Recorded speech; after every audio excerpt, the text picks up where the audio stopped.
it didn't have to end this way. I'm not doing my intro for this video because it's not the right kind of video to do the intro on.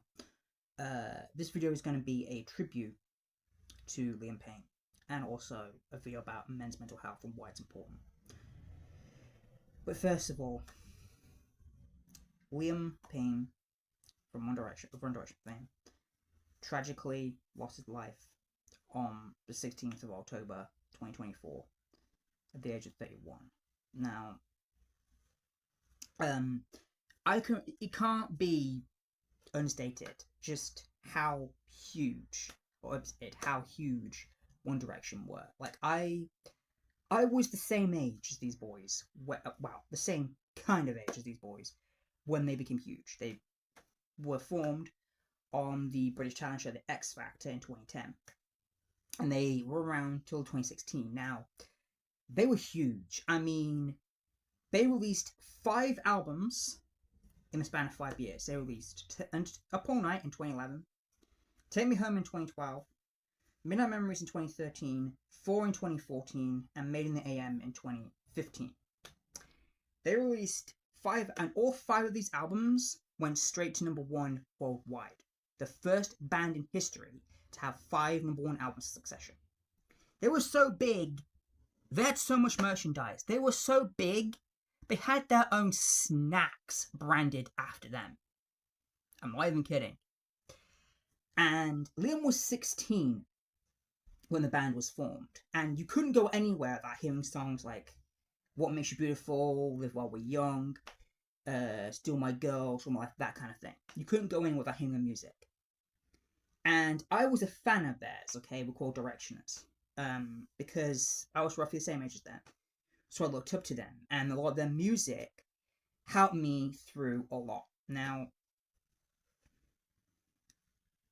this is the thing here with this.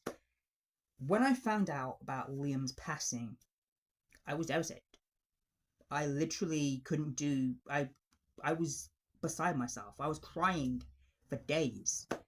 I mean, I was so affected by it. It literally affected my recording schedule. I was devastated. And I always think to myself, why did this have to happen? Liam had issues, yes. He was dealing with a lot of personal demons. Demons that began during the One Direction days because he became famous so young. But the thing is, when you look at it from a fan's perspective, it kind of is telling that Liam went down the road that he did, because when One Direction broke up in 2016, his other band members, Harry Styles, went on to be one of the most successful solo artists of our day. Louis Tomlinson, his other bandmate, went on to success. Zayn Malik was the first of his bandmates to go on success because he left the band. And Niall Horan went on to success. Liam attempted a solo career. However, for some reason, he wasn't as successful as the others, mainly because the kind of music that he chose to do wasn't the kind of music that appealed to One Direction fans. Now, obviously, I'll put a timestamp in the description when I start talking about men's mental health, because that will be what I will talk about in the later part of this video. But Liam's solo career never was as successful as the others. He released his first single, Strip It Down, in 2017, and didn't release his debut album until over a year after LP1, Liam Payne 1, in 2018. And it wasn't that successful as the others. Now, obviously, there's a rumor that his record label dropped him 2 weeks before he passed away, which I'm not going to touch on that in this video because we still don't know the specifics as to why that was. I have an idea of why it was, but I'm not going to say anything negative in this video. All I'll say is look up a person called Maya Henry and you'll get a rough idea of why they probably did it. By the way, she has released a book basically slandering him. Bitch releasing a book after he's dead where he can't tell his end of the story, so I'll let you judge. But with Liam, I always, out of the One Direction boys, he was always the one I gravitated towards the most. We have the same favourite colour, we're the same height, we have the same shoe size, but just, there's so many things that I have in common with him. And he was the one that was kind of... I don't want to say anything about the other boys. I'm not going to say anything about the boys. But he was kind of the glue that dragged them together. He was the first one to audition. He was the first one to sing in all of their audition songs. And whenever they performed live on stage, Liam was usually most of the time in the middle. And he pretty much opened a lot of their songs. Now, obviously, some of the lyrics in some of his songs have now been, you know, kind of eerie. Like in Story of My Life, he sings, seems to me that when I die, these words written on my stone. In another One Direction song called Spaces, he sings, who's going to be the first to say goodbye. There's other words that I'm not going to say in other songs because it might remind people of what happened to him. But also he released, in one of his solo songs called Live Forever, there's a line where he says about, I was always going to live fast and die young. So it's almost like he predicted his own death, but that's neither here nor there.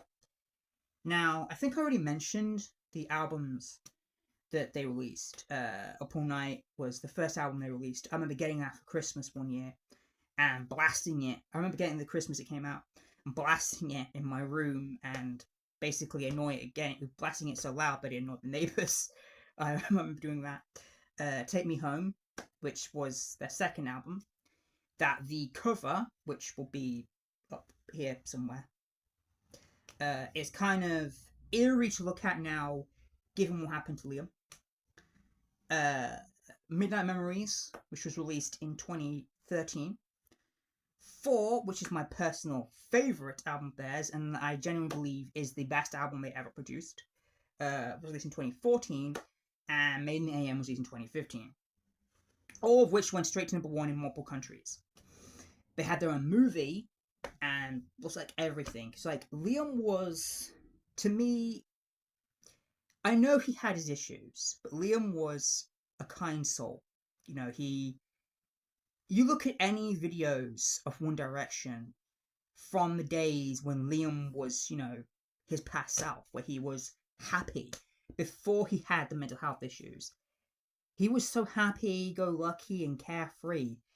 And then you look at him in his later years, after the boys broke up, it's tragic to see. Like, when the boys broke up, Liam started a downward spiral that he never recovered from. He started taking drugs and alcohol and just... He went down a path of destruction, basically. Now, he did say... he had a YouTube channel that he made a video on, saying that he had been clean for 6 months. And when you look at the videos on Instagram and Snapchat that he posted, right up before he died, he was happy. One of the last things he did was had an interaction with a fan outside the hotel he died at, where a fan, I'd say roughly my age, went up to him and thanked him for saving his life all those years ago, through his music with the other boys. And it really puts into perspective, you know, a lot of things. And it's crazy to think that somebody that I looked up to in my teenage years, and somebody who I considered a hero to me and an inspiration, is gone. That he's no longer here. That I'm never going to be able to tell my kids, this is One Direction, I can take you to see them in concert because they're back. I can never do that. Because Liam is sadly no longer with us. You have to understand, One Direction were the biggest band of this generation. Arguably, they were the biggest band on the planet for their existence. They dominated the charts for 7 years, basically. And it's sad to think that we're in the position we're in now. Fans were mourning him for days. There are fans who are still mourning him. There's probably fans who are never going to get over his passing because he meant that much to them. And it breaks my heart to know that this happened. He was calling out for help, crying out for help, and nobody was there to help him. And this is where I start talking about men's mental health and why it's so important. We have seen countless times this exact situation where men have been having mental health issues and have been crying out for help and have either had nobody there to listen to them or have had people tell them, "You're a man, deal with it." No, you shouldn't be telling somebody to deal with their own mental health issues because they're a man. You should be helping them. Because the sad fact of the matter is, the suicide rates in men are higher than they are in women. Because the unfortunate fact of the matter is, when it's a man, they're either too afraid to speak up about their mental health issues, or people will tell them, "You're a man, deal with it." And it shouldn't be that way. We shouldn't have to keep quiet until it's too late. We shouldn't have to be told, "You're a man, deal with it." And there were people bullying him online. The people who bully him online, how does it feel knowing the person that you bullied relentlessly online is no longer with us? Do you feel proud of that? Because you fucking shouldn't. It's just, this kind of situation could have been prevented. It could have been prevented if people just listened. If the world was just a little bit kinder. The world was not kind enough to Liam. And he's not the only person famous that's gone through this. Remember Aaron Carter? He was in the same situation as Liam. He got famous at a very young age. Even younger than Liam. I think Aaron was, 9 years old when he became famous? He was crying out for help too. And nobody helped him. And look what happened. We need to start taking this more seriously. How many more Aaron Carters, Matt Millers, Chester Benningtons, Liam Paynes are we going to have to lose before people start to take this seriously? Seriously, how many more people, men, are going to have to suffer before we deal with this? People don't help until it's too late. And then by the time people try and help, it's already too late because the person has unfortunately passed. We need to start taking mental health more seriously. And not just men's mental health, women's mental health as well. But men's mental health more specifically. Because with men's mental health, it's more, there's more high suicide rates. And it's just, there comes a point where you have to start, putting measures in place to prevent a Liam Payne situation from happening again.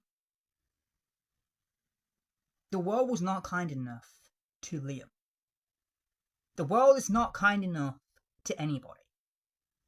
We have this situation, these kind of situations, because the world isn't kind enough. And yeah, people have memorials for Liam.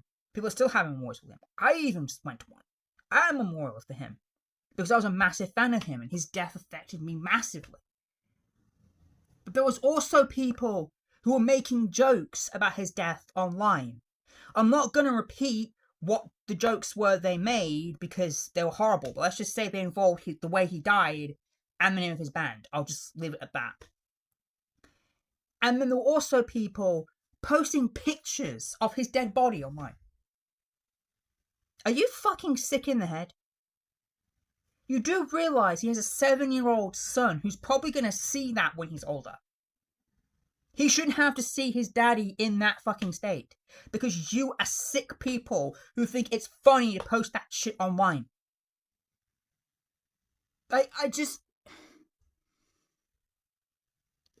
It boggles my mind how people can be so insensitive to these things. How can people be so insensitive? Liam didn't deserve all the hate that he got. And the reason he got hate was because of stupid rumours that were spread by an ex, which, by the way, she has no proof of. She was writing a book to expose him, which she was told not to do because his mental state couldn't take it, but she still did it anyway because she doesn't care. She just wants to make this. She's published that book now, by the way, after Liam's passing. So, we will never know his side of the story. That's why she's done it. And if you're going to come at me like, oh, you're victim blaming. I'm not victim blaming. Because to me personally, she could have contributed to this. Because she was trying to ruin him. His record label dropped him 2 weeks before he passed away. Probably because of the fucking rumours that she started. What I don't understand about this is why people seem to be under the impression that this is a normal thing. That this is okay. This is not okay. This is not okay. You can't just say, oh, it's okay because he was famous. Why is it okay because he was famous? It's not okay at all. If someone is suffering from their mental health, people should be stepping in to help that person so they can get the help that they need. But of course, people don't care until it's too late. Most of the people saying all this stuff like rest in peace, Liam, and everything, most of you didn't, unless you're a massive One Direction fan, probably most of you didn't even give a shit about him until he passed. And then most of you that were bullying him have now since said sorry. Sorry isn't going to fucking bring him back.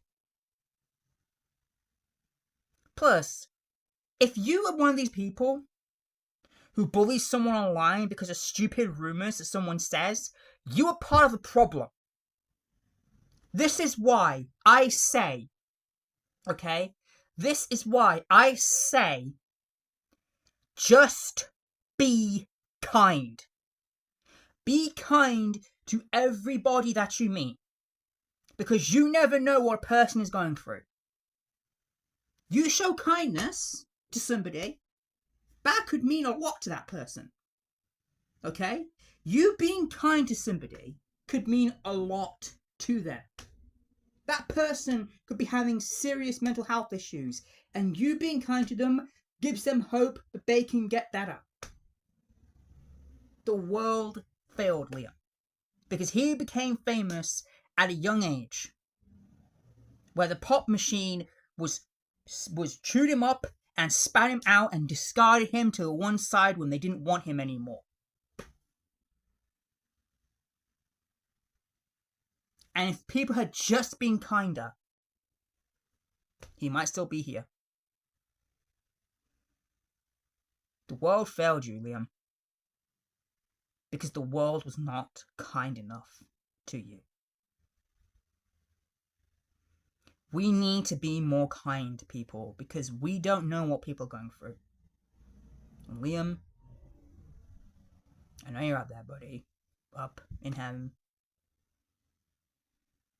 There are people who miss you, buddy. You were loved, dude. You changed the lives of literally millions of people with One Direction years ago. You helped me, I know that much. And Bear, if you by any chance watching this when you're grown up, your dad was one hell of a man. Your dad made so many people happy. He shaped so many people's childhoods and teenage years. He was an icon in his field. He loved you. He talked so much in interviews about how much he loved you, buddy. And the world was so cruel to him unnecessarily. But he never stopped loving you, boy. So Bear, your dad, he was an incredible man. Liam, fly high, buddy. Fly high, man. You're in a better place now. The world can't hurt you anymore. Rest in peace, Liam.